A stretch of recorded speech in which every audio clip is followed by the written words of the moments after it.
If God could speak, what would he say? What would he tell us about the world?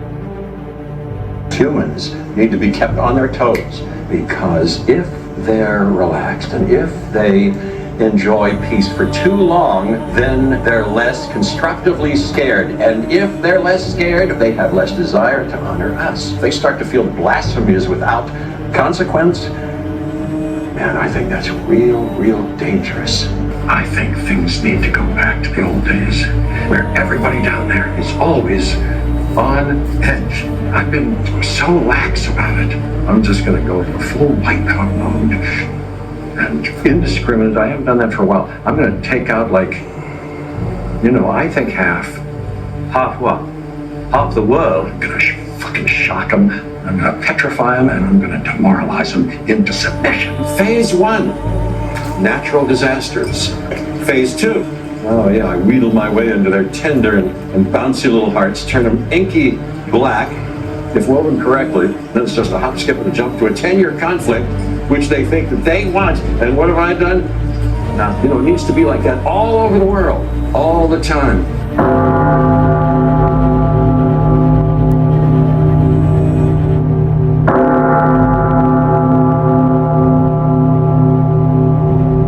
History has taught us many lessons, and we should pay attention to its signs, because we might be heading towards World War III.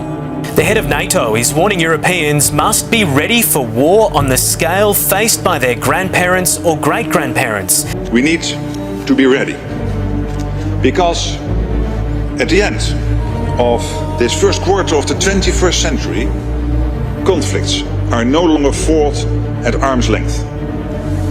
Conflict is at our door. Russia has brought war back to Europe, and we must be prepared for the scale of war our grandparents and great-grandparents endured.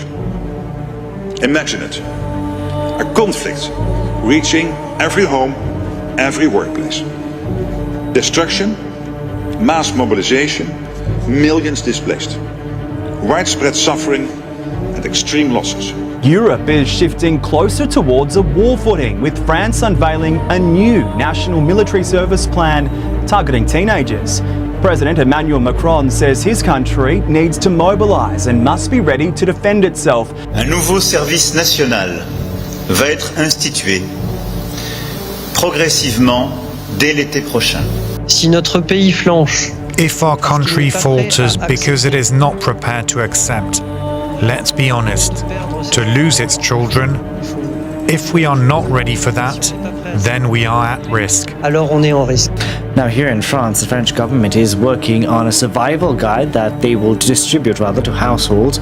For more on this story, we can bring in Solange Mouja. Solange, what is the point of this manual? Is it to help the French population in the case of war? Yeah, it is a tool for the French population to have in the case of an armed conflict. Hospitals across France have reportedly been told to prepare for a potential armed conflict by next year, with the government urging health providers to be ready.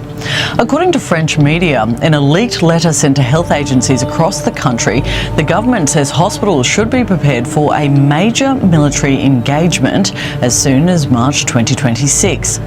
It said that between 10,000 and 50,000 men could be expected in French hospitals over a 6-month period, which could include foreign soldiers who are coordinated with NATO and the EU. Our science segment today, we're going to take a closer look at the so-called bunker plan that's been launched in Berlin in response to fears of a possible widespread conflict in Europe.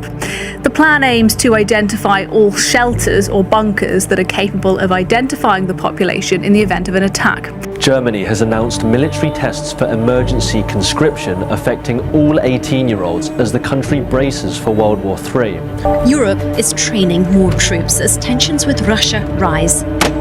Some countries are turning to conscription, requiring citizens to complete a period of military service. During the World Wars, only men could be forced to go to the front line. Now, some nations are drafting women too. It's a big step to take because it's a way of saying this threat that we're facing is so important that everyone has to play their part, and everyone includes women. У них нет мирной повестки. They have no peace agenda. They're on the side of war. Even when they claim to introduce changes to Trump's proposal, we can clearly see all these changes are aimed at one thing: to block the entire peace process. They put forward demands that are absolutely unacceptable for Russia, and they know it. The goal is to later blame Russia for the end of the peace process. Things like this end up in third world wars. And I told that the other day. I said, you know, everybody keeps playing games like this. You'll end up in a third world war. Well, Trump has renamed the Pentagon from the Department of Defense to the Department of War. We won the Second World War. We won everything before that and in between. And then we decided to go woke and we changed the name to Department of Defense. So we're going Department of War.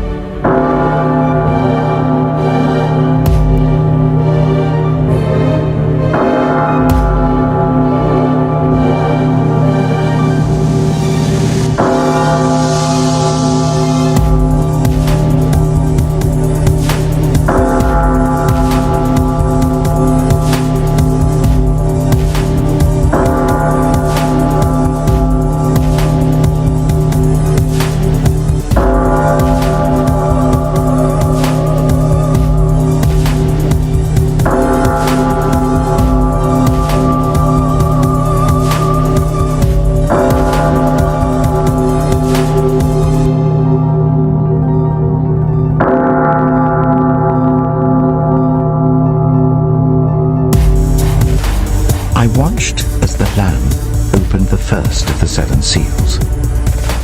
Then I heard one of the 4 living creatures say in a voice like thunder, "Come." I looked, and there before me was a white horse. Its rider held a bow, and he was given a crown, and he rode out as a conqueror bent on conquest.